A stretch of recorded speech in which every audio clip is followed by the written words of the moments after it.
Confidential Broadcast Service. Radyo Pilipinas. Radyo Publiko ng Bagong Pilipinas para sa Bagong Pilipino. Naghahatid ng mahahalagang balita at impormasyon na uugnay ng pamahalaan sa sambayanan. Tulay sa himpapawid ng serbisyo publiko. Radyo Pilipinas. Radyo Publiko. Ang boses ng Pangulo. Sa Iloilo. Radyo Pilipinas. 585 AM. Oras sa Radyo Pilipinas, alas 2:12 na sa hapon. Mga labing ulihing hitabo, hibaluon, mga hangka at sumbago, mga bagay nga importante, aton ginahalungan, aton ginabantayan. Ululupod kita sa Bantay Banwa, Bantay Banwa, ang programa na magatulong sa inyo sang labing ulihing nga balita, mga panubyan o kampanya para sa kayuhan sang tanan. Ikaw, ako, kita, Bantay Banwa.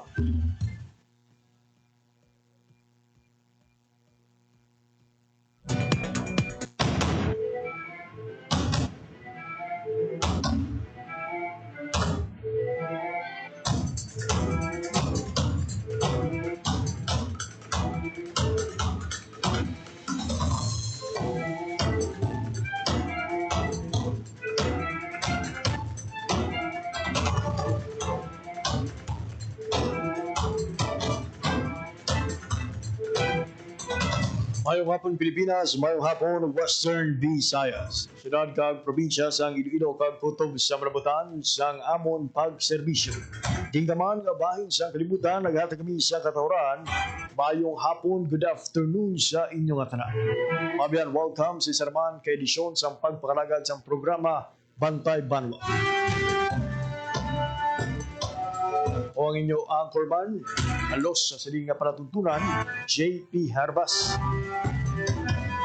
Look na kita until 2:55 in the afternoon sa pagdulong sa pinagka mga mainit mga bago nga mga balita mga parugyan sa gobyerno dari sa Western Visayas.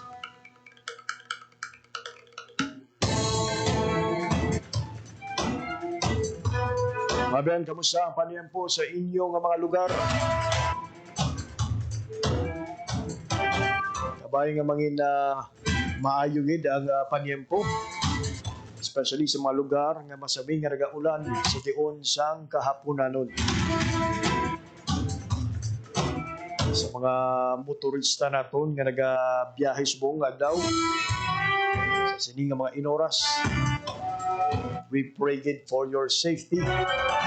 Basta nga makalabot ka mo sa inyong tagsa ka mga puluyan.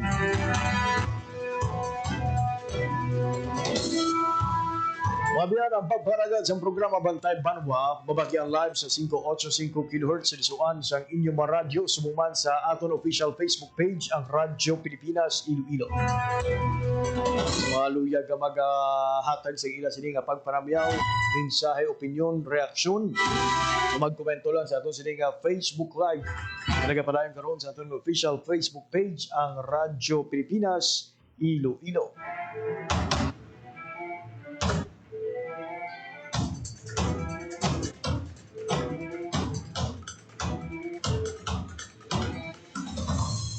Magakuha pa kita sa pila ka mga balita sa ining lamang malugay ikan sa aton sining mga kopdanan sa Radyo Pilipinas Iloilo News Team. Baro naton ang update na may kang tanan sa napatay nga OFW gikan sa Negros Occidental. Sarod sang sining kinagamo sa tunga sang pungsod Israel kag pungsod Iran. Bantayan mga biyan ang update kag mga pinakuling nga impormasyon na nakuha sa aton sining Labor Beat reporter Marian Grace Erenieta. Alas 2:16 sa hapon. Sa sining oras magakuha kita ng mga biyan sa latest updates lakat sang panahon. Ibaro naton sa Pag-asa Iloilo ang mga panyempo subok iyang oras. May mga area ba na naga-experience na sa mga pag-ulan. Kung ano ang panginapan niya po dari sa syudad sang Iloilo.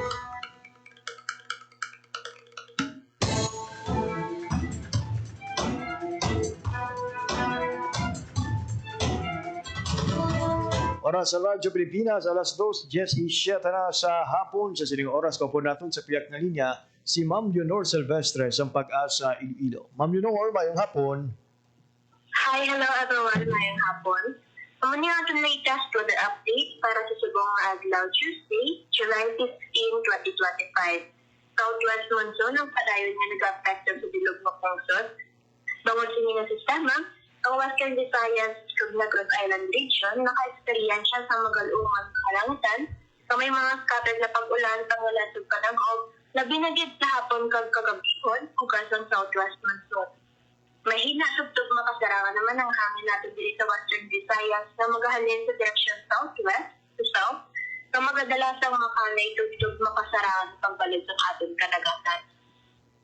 Forecast temperature natin generally nasa 25 to 31 degrees Celsius.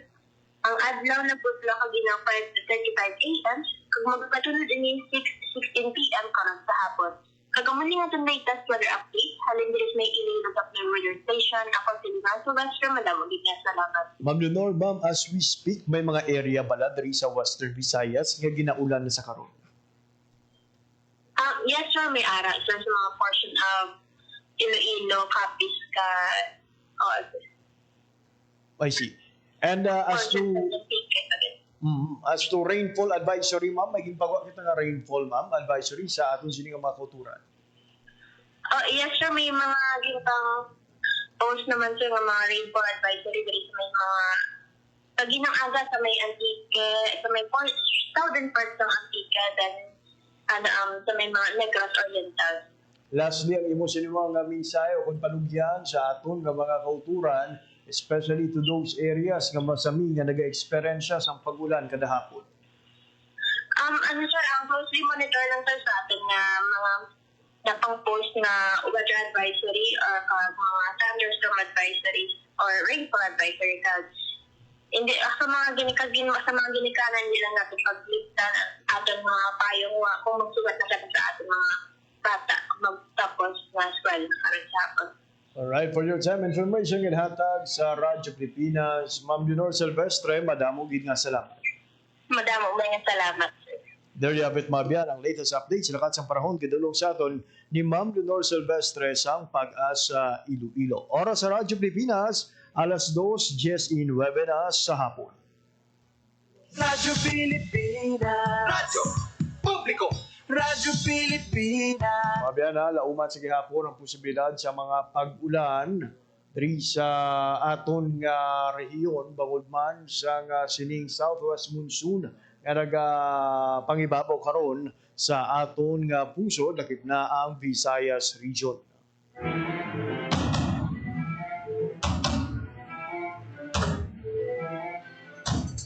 Sa labing ulihing nga thunderstorm advisory number 11 nga gimpagwa sang Pag-asa mga abyan ha. Moderate to heavy rain shower may pagpangilat kag mabaskog ng hangin ang posible nga ma-experiencehan sa Negros Occidental, particularly sa Cadiz City within the next 30 minutes to an hour. Ang ining sitwasyon mga biyan o kondisyon ang mahimuman ma-experiensyahan sa bahin sang Sagay City, Escalante, Toboso, kag Calatrava.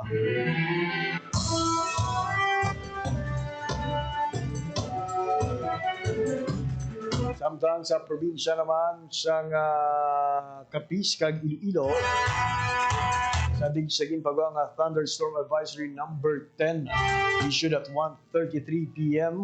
subong iya nga Hulyo 15, moderate to heavy rain showers nga may pagpangilat kag mabaskog nga hangin ang lauman sa pila ka mga lugar sa Capiz, particularly mga biyan sa banwa sa Mambusaw, Dumalag, Sigma, Dumaraw, Dao, Maayon, Cuartero. Samtang sa probinsya sa Iloilo, sa banwa sang Bingawan, Kalinog, Siyudad Sampasi, San Enrique, Lemery, kag San Rafael. Hindi ang posible ma-experiensyahan mga biyan within the next 30 minutes to an hour. Ang nasambit ng mga kondisyon ang ilagang eksperyensya sa buong mga biyahan sa Tapas kag Hamindan. Nga posible nga magalawig sang isa tugtog duha ka oras. Pinapanong daw naman sang Pag-asa Visayas Regional Services Division ang tanan nga magpatuman sa mga precautionary measure batok sa mga posible impact na dala sa sining mga hazard na include sa mga flash flood kag landslide. Para sa Radyo Pilipinas Mabiyan, alas 2:22 na sa hapon. Sa atong pagpanumbalik, wow naton ang update alin sa aton sining labor beat reporter Marian Grace Areñeta. Hindi kagiban pang maimpormasyon bantayan pagkatapos lamang isang pila ka pahanumdum.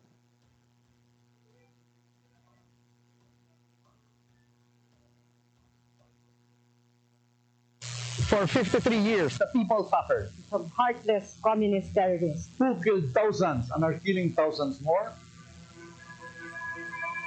They destroyed families, our youth, and their dreams.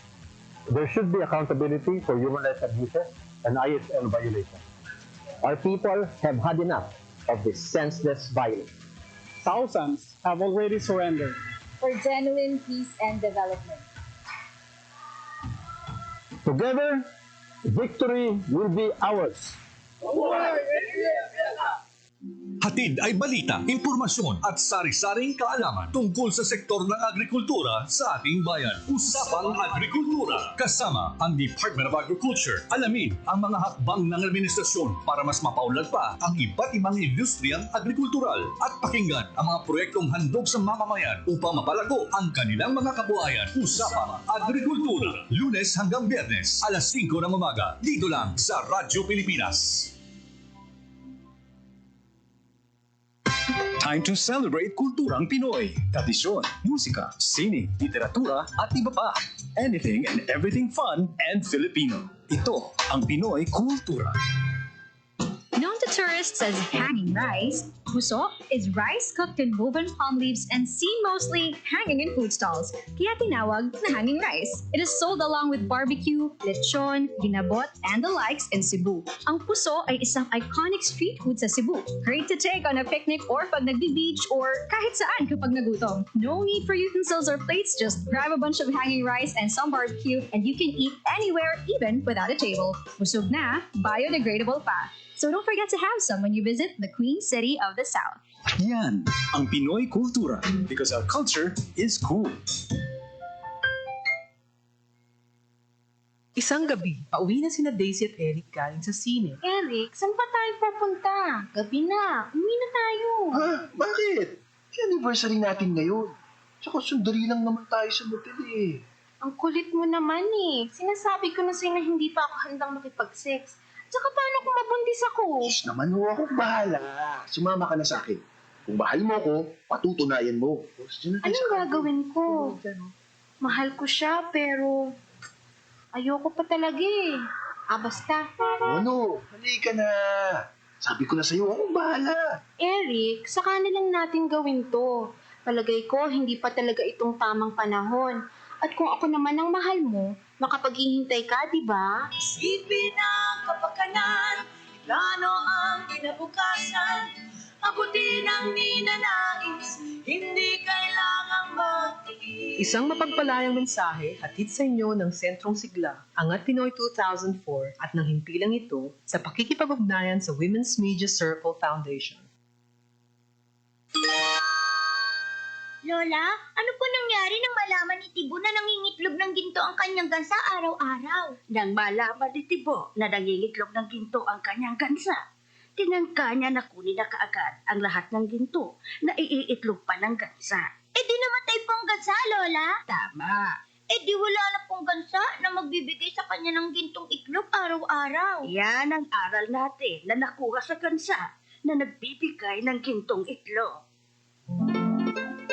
Ang ating kalikasan ay tulad ng gansa na nagbibigay ng gintong itlog. Magpapatuloy ang ating pakinabang sa mga gubat, mangroves, coral reef dagat at sa kalikasan kung ang mga ito'y aalagaan at pagyayamanin, hindi sisirain. Paalaala mula sa Integrated Environmental Management for Sustainable Development Program, DENR, at ng palatuntunan ito. Oras sa Radyo Pilipinas, alas 2:27 na sa hapon. Sige hapon, nagapamati ka mo sa pagparagad sa programa Bantay Banwa sa Radyo Pilipinas, Radyo Publiko. Radyo Pilipinas. Radyo Publiko. Radyo Pilipinas. Mga biyang ginakasubo nato nga isa ka Negrense. Isa ka Negrense OFW ang napatay sa natabo nga airstrike sa pungsod Israel. May kangtanan sini, magakuha kita sa pinakaulihing nga mga update kag information natipon sa aton sini nga Radyo Pilipinas News Team, Labor Beat Reporter si Lodi Marian Grace Areneta. Lods, good afternoon. Lods, good afternoon, no. Ang aton nga Department of Migrant Workers o kung DMW Region 6, no, ang magahatag sang assistance sa pamilya sang aton nga OFW caregiver gikan sa Negros Occidental nga napatay, no, sa Israel matapos sang isa ka Iranian missile attack o kon naigo, no, sang missile ang iyayang ginatniran nga balay o kon flat, no, o kon apartment sa Rehovot, Israel. Sa aton nga interview diri, no, kay Ma'am Glenda Aligonza, ang aton nga Regional Director sa DMW6, gimpahayag niya, Lods, no, nga magahatag diri ang aton nga ahensya sang 100,000 pesos sa idalom ini, no, sang Action Fund sang ahensya para sa pamilya sa nagtaliwan nga caregiver nga si Leia Mosquera. Actually, Lods, no, gin-confirm, no, sang pila ka mga ahensya sang gobyerno naton. Lakip diri, no, ang aton nga embahada ang pagtaliwan, no, ni Leia Mosquera. Dugang pagidiri, Lods, no, nga pahayag ni Ma'am Glenda, personal, no, nga magapadulong dito, no, ang aton nga personnel or sa pagpangunaman ni Ma'am Glenda, no, dito sa puluyan sang aton nga caregiver sa Negros Occidental para nga ti maistorya, mahibaluan, no, ano pagid ang kinahanglanon nga assistance sang aton man nga or sa pamilya ni Ma'am Leia Mosquera. Matandaan, Lods, no, nga ti sang July 13 sang gin-confirm, no, sang utod ni Leia nga si Major nga isa man ka OFW dito sa Israel ang pagtaliwan sang iya nga utod matapos nga ti isa ka or halos isa ka bulan, no, nga pagpakigbato sa iya nga kabuhi. Sang June 15, Lods, no, naigo diri, no, sang missile ang flat sang OFW sa Rehovot. So gindala ini siya, Lods, no, sa isa ka ospital dito, no, sa Israel. Ang ospital nga ginalaan sa iya ang Shamir Medical Center. Kagin pa idalom siya, Lods, sa multiple surgeries. Kag nagtinera pa siya, Lods, no, sa pila ka semana sa intensive care unit. Kiti malala, Lods, ang iya nga nakuha, no, or naagom niya, no, nga mga pilas antes ini siya nagtaliwan. Magasaulog pa tani, Lods, ang iya nga ika-50, no, nga kaadlawan sa July 29 ini, no, ang nagtaliwan nga OFW. Samtang, no, ang aton niya nga presidente nagapahayag man diri nga ti miara, no, sang assistance nga ipalabot, no, ang aton man nga gobyerno. Lakip diri, Lods, sa i-covered, no, nga gasto sang aton nga gobyerno ang repatriation sang iya bangkay, ang local transportation, funeral kag burial assistance. Lakip man diri, Lods, ang assistance nga ihatag sa iya nga utod. So amo ni, Lods, no, ang aton nga latest na nakuha nga information, no, as to kung diin, no, particularly sa Negros Occidental. Unfortunately, no, ang aton nga DMW hindi maghatag, no, sa nga information, no, in respect man sa privacy, no, sa pamilya sang OFW. I see. So gintiwaan pa ni Lods nga matabangan kung tani. Dala pa ini sa bulungan. Unfortunately, bangod sa extremity, kumbaga, no, Yes. sa ka baskugon sang impact sang missile, no, why git ini na tiwaan nga makasurvive sa iya sining ginbatsyag nga mga o naagong nga mga pilas. Lods, Yes. ano naman, nabiyahe na ini siya pabalik diri sa pungsod Pilipinas. Actually, Lods, hindi pa natin ma-confirm, no, kung ang iya bangkay nagabiyahe na as of now, no, pabalik diri sa aton sa Pilipinas, but based, no, sa mga previews naton, Lods, nga mga experiences, kiti hindi ini ang last or hindi ini, no, ang labing una nga may casualty kita dira sa Israel. Madunduman sang aton nga mga tagpalamati 2023 mi ara man kita sang casualty, no, sang gin sorpresa, no, agin atake, no, sang Hamas group ang Israel.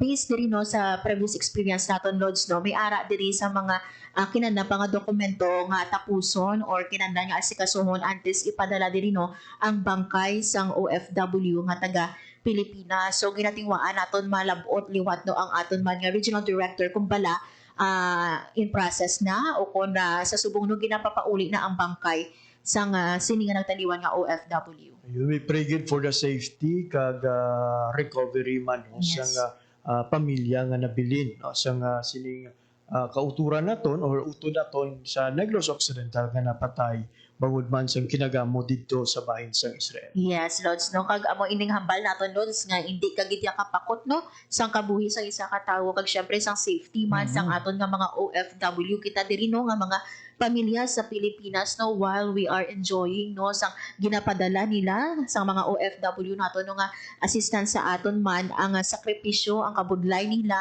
ang risgo sang ila, no? Nga kabuhi, hindi man naton Lods mapakta no anytime no pwede gid sila mabawian sa kaboy especially sa sinino nga ongoing nga kinagamo no sa tunga sang Israel kag sang Iran. Well, we are not praying nga magsaka pa ang numero Lods no sa maapektado nga mga Pinoy, but may we know if may mga initial data Lods kung magluwas sa aton sini nga casualty no and the person sa isang OFW dito sa Negros Occidental, may iban pagid from our region or from Negros Island nga injured Lods sa siniyang pagpangatake. Yes. As of now, Lods, wala kita sang data pero based rin no, sa aton nga nakuha nga data, around 30,000 Filipinos no ang nagapuyo kag nagaubra sa Israel. So, ang diri Lods no, sa last time naton nga pamangkot man kay Ma'am Glenda, wala pa sang enough or wala pa sang kumbaga sang data kung pila gid no ang mga taga Western Visayas or mga Ilonggo working dito no sa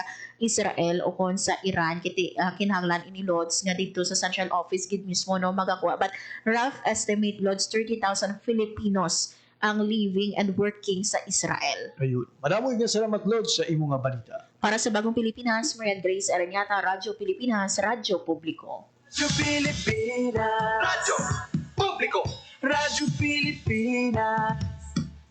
Oras sa Radyo Pilipinas, alas 2:34 na sa hapon. Sige po nagapamati kamo sa pagpakalagad sa programa Bantay Banwa. Salamat mga biyan, ang latest nga update no sa bahin sa ating sining labor beat.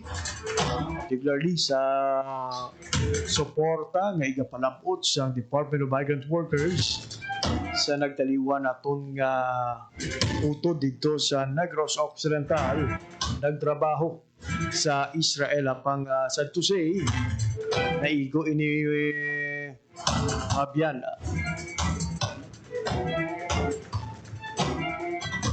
sa missile suluman sa pagpang-atake sa Iran. Oras sa Radyo Pilipinas, 2:35 in the afternoon. Sa sining oras, magakuha naman kita sa update gikan naman sa Iloilo City Hall. Ikadulong sa aton, ni City Hall Beat Reporter, Janelle Baclaya. Radyo Pilipinas. Radyo Pilipinas. Well, mayong hapon. Chief, nagpatawag sang sinapol si Iloilo City Mayor Raisa Treñas sa lima ka mga barangay diri sa may distrito sa Aro, partikular ang Barangay Balantang, Puntatala, Kamalig, Tagba, Kaglanit sa Haro District. Sa diin ini nga mga lugar amo ang masabi nga problema nila ang baha. Suno kay Mayor Raisa Treñas nga importante gyud nga makuha ang suwestyon sa mga pumuluyo agud matagaan solusyon ang problema dira sa may area. Lakip man sa mga nagtambong sa sinapol sa alkalde kaupod sa lima ka mga barangay, ang mga stakeholders ng lima ka barangay, amo si CDRRMO Chief Donna Magno nga nag-discuss ang flooding situation kay man ari na kita sa rainy season kag madamo sa mga ginpalabot nga mga problema no partikular sa pagbaha-baha diri sa may bahin sa syudad sa Iloilo, rason nga nagpatawag sang meeting ang alkalde. Na talana nga makigsapol liwat si Mayor Raisa Treñas, kaupod naman niya sa mga taga Department of Public Works and Highways agod i-follow up kag hibaloon ang mga posible solusyon sa sining problema nga gina-eksperyensya sang pila ka mga kabarangayan, partikular ang connection sang nagkalain-lain nga mga drainage system nga nagaapekto sa siniya nga mga barangay. So amo ini ang pila sa mga ginpatigayon sang alkalde kag kabahin sang mga prioridad nga gintagaan address no sang ato sini nga CDRRMO ining reklamo sang pila ka mga pumuluyo. Magluwas sa taga-distrito sang Haro, una na nga nagpalamot sa nagdigad sang sulat sa alkalde ang mga residente naman o diri sa may area sang Lapas nga amuman kasubong man nga mga sitwasyon ang ila siniyang ginatubang sa tion nga magdamol o kung magbaskog ang ulan na Jay. It's timely good nga maistoryan ni dyan kati nakitaan ta sa ibang nga mga lugar, hindi lang diri sa syudad sa Iloilo, though gamay lang ang pag-ulan, badasig ang pagtaas ang level sang tubig budget. Just like kahapon, Jeep, no? Damo sa mga kabanuhanan bisan sa Northern Iloilo ang nagbatsyagid kag nagbaha. May mga viral videos nga nagwa from San Dionisio, Barotac Viejo sa diin nga overflow gid ang pagbaha sa sina nga mga lugar.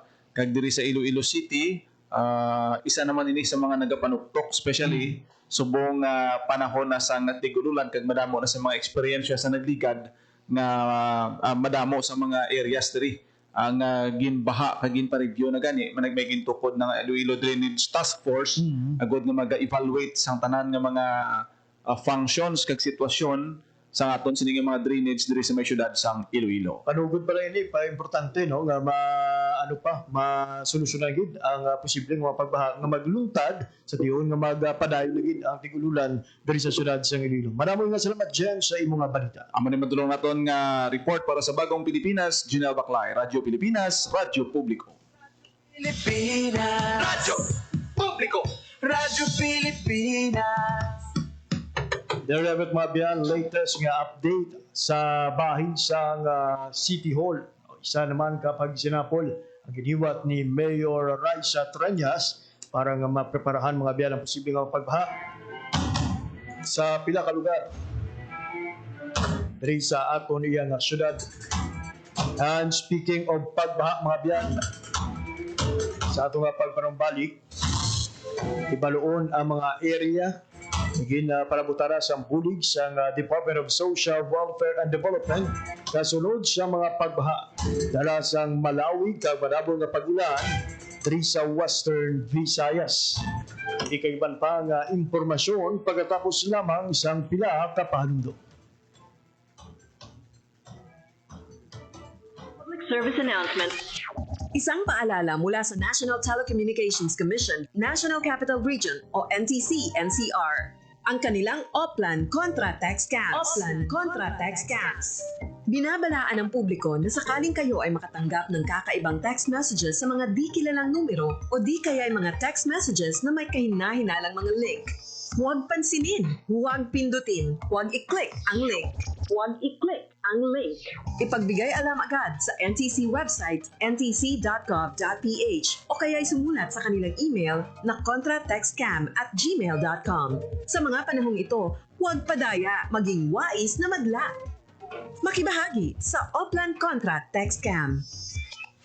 This is a public service announcement. Public service announcement from PBS, Presidential Broadcast Service, and Radyo Pilipinas.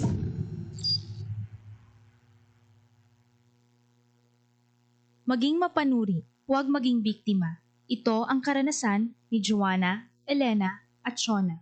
Sinabi niya sa nanay ko, mabibigyan nila ako ng trabaho. Pwede niya daw akong gawing singer. Sa abroad daw. Doon ako pupunta para magtrabaho. Hindi niya sinabi yung trabaho ay sumayaw ng nakahubad. Kinulong ako kasama ng mga ibang babae at hindi pinakain. Umabot ako ng Singapore. Pinilit naman ako makipagtalik sa mga foreigners. Doon ako nabuntis. 15 years old lang ako noon. Dito sa Pilipinas, 100,000 na bata ay pinapasok sa sex trade. Ang child trafficking ay isang krimen. Mag-report sa Action Line 02-1343. Hindi mo kailangang makita ang mga mukha nila para maramdaman ang takot nila. Isang paalala mula sa ECPAT Philippines, Interagency Council Against Trafficking, PIA at ng himpilang ito. Sana'y tiyakin ng mga magulang kung maipanganak akong malusog. Kumain si nanay ng may sustansyang vitamin A panlaban sa infeksyon. Para din sa mata, balat, bumbunan at mga buto. Ayon, pampabuhay ng dugo at muscles. Ayodin, pang-iwas sa komplikasyon at pagiging abnormal. Importante din ang check-up kay doktor. Kasi healthy nanay, ganda buhay.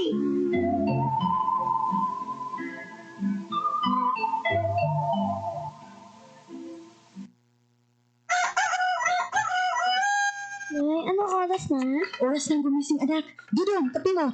Nay, anong oras na? Oras na mag-aahon tayo rito sa palayan. Nay, anong oras na? Oras ng tumaas-taas naman ang sahod ko. Nay, anong oras na?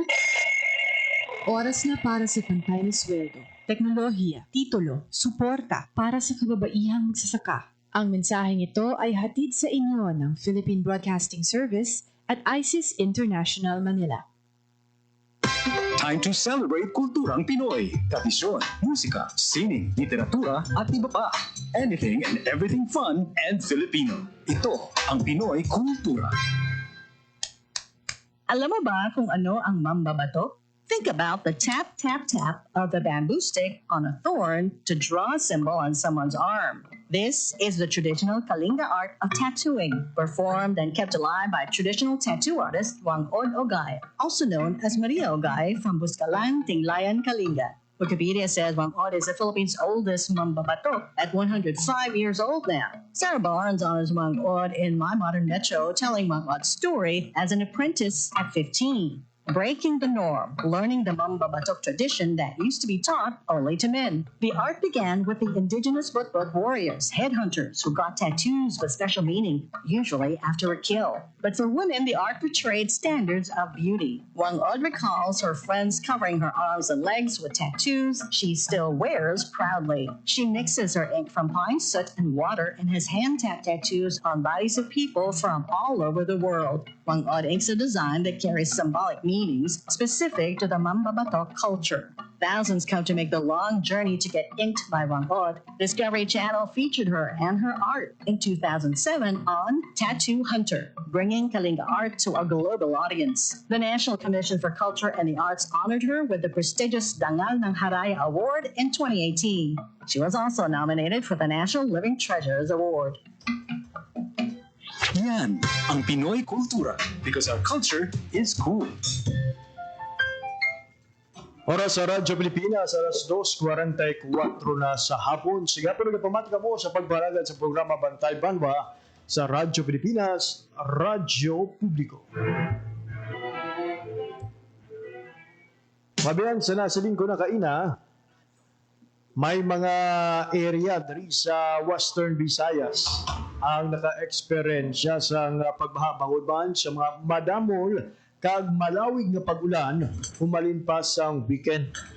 Nakipnadara mga biyan ang pila ka mga barangay o banwa sa bahin sa Northern Iloilo, particularly sa banwa sang San Dionisio kag even dito sa Amon sa banwa sang Sara.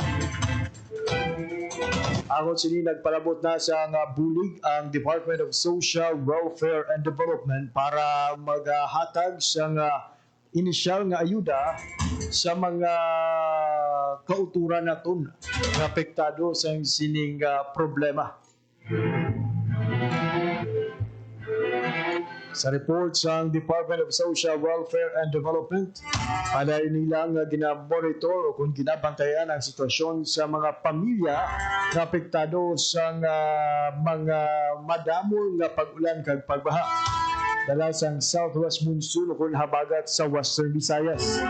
Sadig sa latest Dromic report as of July 14, 2025, alas 4 sang hapon kahapon, naglabot na mabiyan sa 11,125 ka pamilya o kung 49,466 ka individual ang apektado gikan sa 60 ka barangay sa riyon. Bilang bulig mga biyan, ang DSWD6 nagpalabot sa 1.7 million pesos na balor sa family food packs. Subungan, ang ahensya nag-maintain pa sa standby stockpile kag resources amounting to 157 million pesos na posible naman gamiton mga biyan any moment sa tiyon nga kinahanglanon sa aton sining nga mga local government unit. Ang DSWD-6 pinagi sa ilang nga Disaster Response Management Division ang parayon man nga closely coordinate sa mga apektado ng mga local government units para ma-assess ang sitwasyon kag matumod kung ano ang mga labing importante nga mga intervention.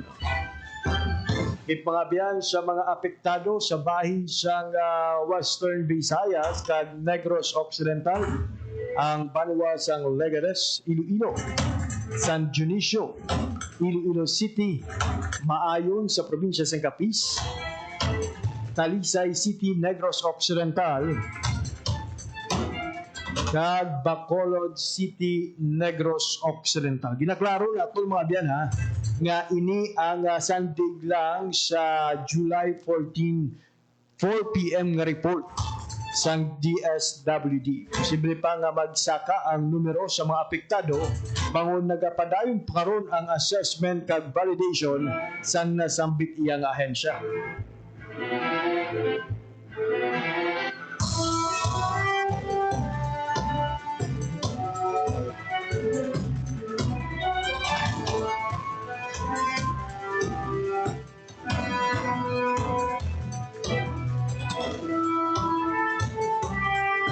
As to status of displaced population ng Malmabian, suno sa DSWD may duha ka pamilya kung siyam ka individual ang nagpabilin sa isa ka evacuation center. Pinatiwa nato nga ma-verify kung di ini nga lugar, but as of the moment mga biyan, amo pa lang ina ang mga initial information nga natipo naton coming from DSWD.